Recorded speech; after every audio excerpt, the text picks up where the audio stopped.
Olá, eu sou Andréia Batista, psicoterapeuta de investigação do inconsciente e trago hoje algo muito lindo, algo com efeitos maravilhosos no ser. Então, mais uma história de regressão e hoje nós vamos falar de resultados. Sim, não há utilidade em fazer uma investigação do inconsciente quando não se busca resultados. E é o que sempre buscamos, né? Que possa alcançar desligamentos, que possa alcançar quebra de traumas ou quebra de maldições. Diga da forma que você quiser, pois quem somos nós para retirar do coração de alguém o arquétipo religioso da pessoa? A necessidade do respeito aos arquétipos criados no si mesmo se faz imprescindível nos tratamentos. E hoje nós vamos falar de uma pessoa muito querida ao nosso coração e veio nos procurar. Essa pessoa traz um histórico de vários problemas relacionados a câncer de pele, osteoporose, várias questões que vinham sendo sofridas, né, por ela, e decidiu-se em profunda confiança no nosso trabalho que pudesse fazer uma investigação do inconsciente para fazer algumas retiradas, algumas limpezas do inconsciente. E essa pessoa extremamente religiosa, uma fé fervorosa em Nossa Senhora e Maria Santíssima, veio nos procurar. Essa pessoa, ela tem 2 filhos e vem trazendo um histórico de extremo sofrimento, dificuldades e limitações, principalmente em fatores de relacionamento.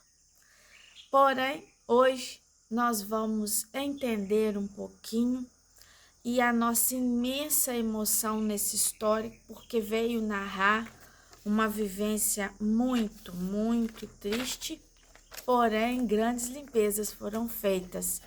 A osteoporose dessa mulher, que é uma mulher até jovem, né, viera cientificamente falando por conta dos tratamentos, das doenças que ela desenvolvera, acabou. Milagrosamente, energeticamente, não mais ela tem. Inclusive deixou os médicos muito impressionados. Como pode um grau tão alto ter diminuído? Então esse é o resultado. Um trabalho só é bem aceito e respeitado quando vem falar de resultados. E é esse o nosso propósito, meu e do meu marido. Não é buscar visitinhas, historinhas. Não iremos usar o nosso tempo, a nossa existência para simplesmente matar curiosidades mórbidas. Nós estamos aqui para tentar fazer a nossa parte, instrumentos que somos, para que possa auxiliar num trabalho que na verdade nem é nosso. Um trabalho que a espiritualidade nos dá. Ah, mas você está dizendo que vocês não fazem nada. Nós não fazemos nada, ninguém. Tudo que fazemos é intuição, é energia. Todo o trabalho que você acha que exerce, que é seu, que você fez, toda ideia que você acha que é sua, ela não te pertence. Ela é sua energeticamente porque você mereceu receber essa intuição. E é essa a nossa forma de pensar. Então, vamos lá? Então, vem falar de uma mulher com roupas rendadas, uma jovem grávida, extremamente desesperada.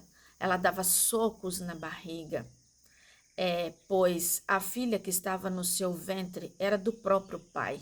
O pai dela a estuprava, abusava sexualmente dela, com o consentimento obrigatório da mãe, que apanhava muito do marido. E a mãe ouvia todas as noites o pai a procurar.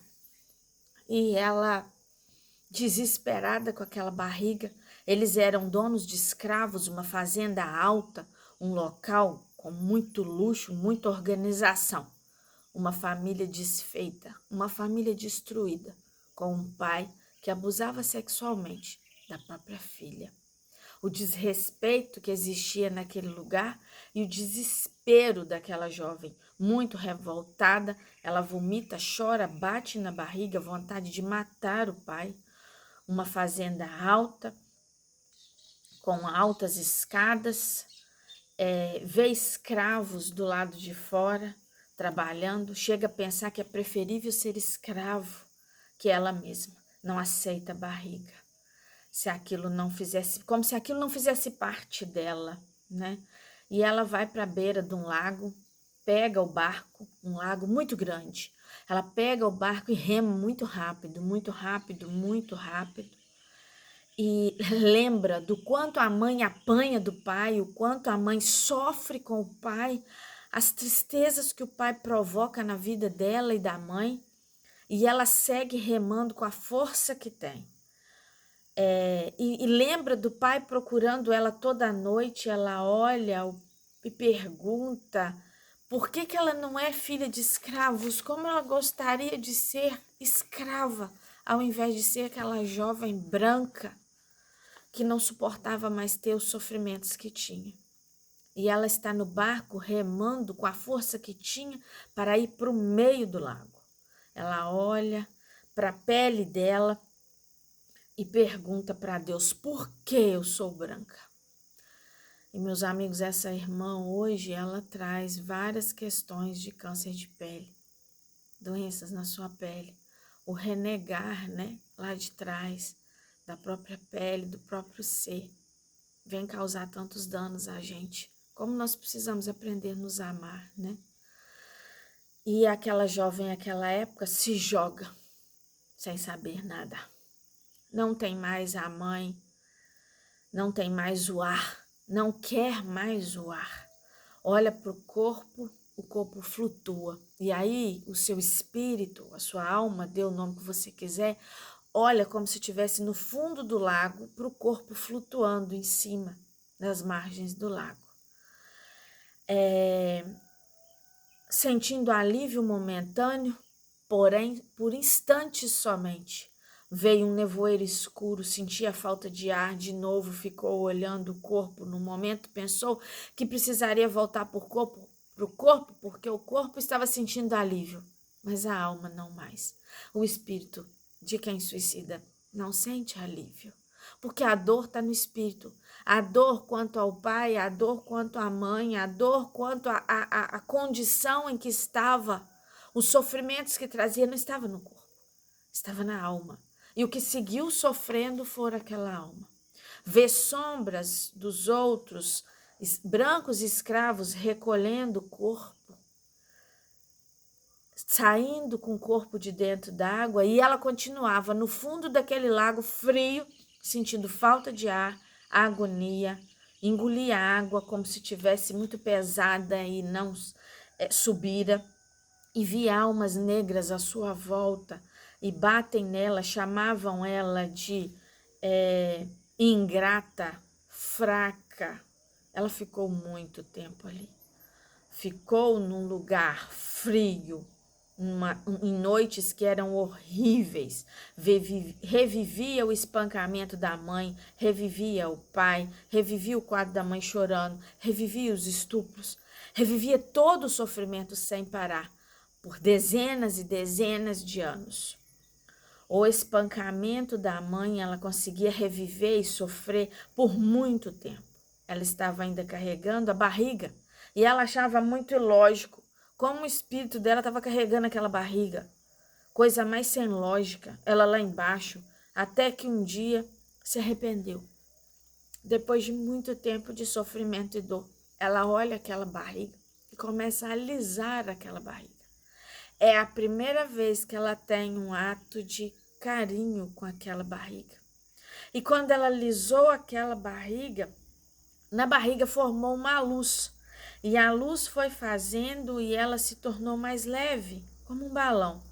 E ela conseguiu subir, flutuar e enxergar a fazenda. Na outra margem, uma criança chama uma menina de 4 anos. E ela olha a fazenda com muita tristeza. A menina está iluminada. E ela vai para perto da menina. Sai do lago. Ela estava branca, azulada, de tanto tempo no fundo daquele lago escuro e frio, suja de lama. E a menina estende a mão. Ela olha mais à frente e vê um monte de antepassados. todos de branco, bem trajados, formam uma bolha em torno dela, uma enorme bolha que flutua e segue a caminho junto àquela menina para um portal.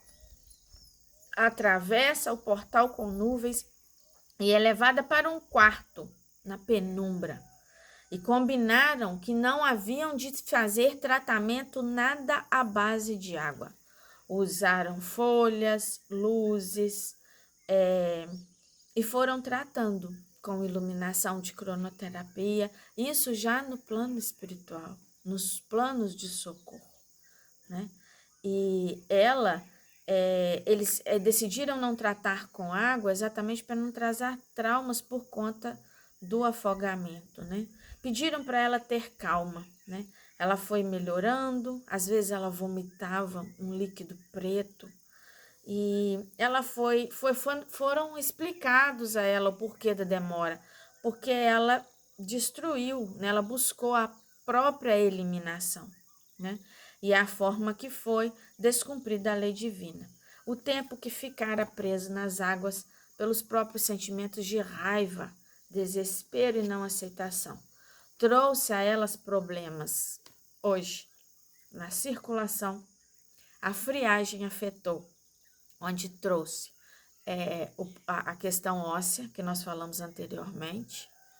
A não aceitação da criança trouxe questão no útero e também trouxe a questão de hoje a filha é a mesma, tá? É a mesma antepassada que estava na barriga e que resgatou ela. E ela reclama muito que a filha não lhe dá muito carinho. Na verdade, ela tem que buscar muito carinho da mãe, porque na verdade ela não teve carinho com aquele bebê, né? Ela socava, ela batia, ela não aceitava. Então, passaram muitas luzes, ela passou muito tempo até que percebeu que acabara a barriga. E ela não entendeu. Se eu morri debaixo d'água, como é que eu tô sem barriga? Ela não conseguiu entender essas questões. E perguntou, cadê o neném? Foi o primeiro gesto lá, né, de sentir falta da barriga. Muito tempo de sofrimento, presa na angústia e na dor, seu neném é a menina, a filha que te resgatou. Em tempo muito vivido, não respeitaram o marido. Aí eles vêm explicar o porquê dela ter passado essa situação. Em tempos muito vividos, não respeitaram o marido, traiu e humilhou o marido. Depois veio em outra vida prometendo curar essa ferida. Mas o marido não aguentou, porque na verdade eles retornaram em outra vida, ela sendo filha, ele sendo pai. Ela teria que honrar esse pai, mas esse pai teria que amá-la como filha. Mas o marido que aceitastes como pai trazia as tendências rudes, instintos daquelas vidas. Por isso te desrespeitou. Ele ainda segue com muita coisa ele melhorou, mas traz alguns resquícios dos ímpetos que não dominou. Então veio falar daquele pai que, na verdade, não a perdoou pelas traições passadas e falhou, né? E é muito triste isso quando falhamos, né, como pais, quando falhamos como filhos, quando falhamos como seres humanos. Essa alma que aqui se encontra, esse fermento não mais traz. Isso fala do mentor no momento com ela, explicando sobre a barriga, ó. Essa alma que aqui se encontra, esse fermento não mais traz. O tempo que desencarnar, ela fora socorrida, por não ter provocado ferida, e muita evolução alcançou. E aí vem a explicação dos mentores, os trabalhos de limpezas e o respeito, a fé viva que cada pessoa traz ou não dentro de si. A filha que se encontra, que a fé traz no coração, busca junto de Maria tanta consolação. A filha que trouxe é a mesma de tempos atrás. Isso explica muita coisa dos gestos de carinho que ela não traz. Os filhos são anjos, trazemos em oração. Cuida bem dessa menina, não deixe que a corrupção tome conta de seu coração. O filho é de outros tempos, terá na alma uma missão: moldar, cuidar, acariciar. Lá na frente verás os frutos E eles seguem o finalzinho do aconselhamento. Todos os sofrimentos que às vezes olhamos injustos são réstias de um longo tempo, de um passado de desalento que não conseguimos cumprir. Mas Deus, que de imensa bondade, nos dá sempre a oportunidade de, mesmo na dor, florir. Pois mesmo no fundo do lago, onde a vida se escasseia, brota uma vitória régia, uma flor azul e uma luz que clareia. Mantenha a fé viva, o caminho é esse. E nós encerramos na certeza do depoimento dessa mulher que vem dizer que não traz mais as questões ósseas como problema e que traz ainda muitas questões a serem desenvolvidas dentro do seu ser. São sofrimentos e dores que ela traz da infância, da juventude, dos relacionamentos, por conta de réstias que precisam ser curadas, mas hoje ela já traz o entendimento. E a fé que a sustenta, e é o que nós precisamos aprender, fé que sustenta, fé nos arquétipos que nós escolhemos, seja Maria Santíssima, como foi a escolha dessa jovem, seja o Mestre Jesus, que é a escolha de tantos, seja uma luz, seja um olhar, seja um ponto, seja uma semente. Deus habita em tudo, não importa o nome que se dá, desde que se busque a melhoria do ser. E nós encerramos hoje com imensa emoção e gratidão por saber que se fez útil o trabalho do bem e da luz, para que possam entender.